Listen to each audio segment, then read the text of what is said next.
First of all, I don't know any evidence that the person they've arrested is actually the shooter. In fact, I would, if I had to bet, I'd probably bet that the person they arrested is not the shooter. And it was a professional shot. If it came from where they said it's 137 yards, one shot. This is not a kook. This is somebody that can handle a rifle. So who's behind it? I have two candidates. I don't know which or either. But one certain possibility is that it was the ruling establishment that took him out for the reason you gave. He was a rising leader. He had the youth. So he had the rising generation. He's young. He could easily have been a president and would have had really more support than Trump has. So he was definitely a threat to the ruling establishment. And so they had every incentive to take him out. And we know they take out leaders. They took out Martin Luther King. He was a rising leader of the blacks. He was not violent, not preaching violence. He was conciliatory, and not just, between blacks and whites, but between the United States and the rest of the world. He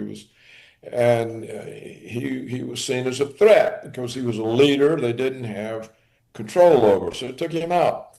They took out President Kennedy for doing the same thing. He was taking foreign policy out of their hands. He had it concentrated in his hands. He was dealing directly with the General Secretary of the Communist Party. This is unheard of.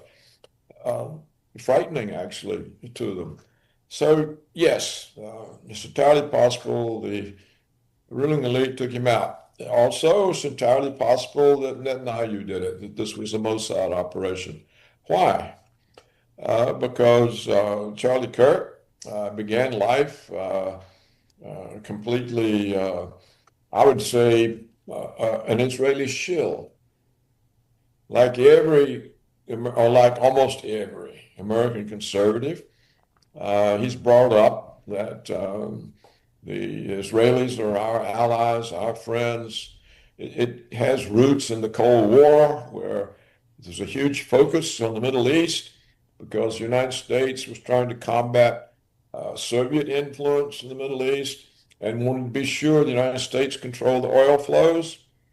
So, and plus we have this fiction of the Judo-Christian ethic. There's no such ethic.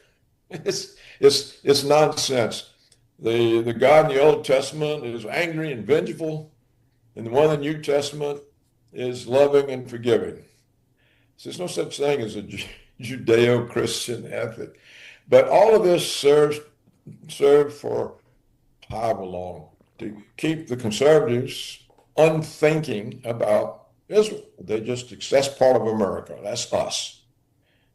And so what was Kirk doing? He was starting to realize things about Israel and raise questions for the first time. And this was affecting the youth, the future base for Israel's control on America was in danger of departing them.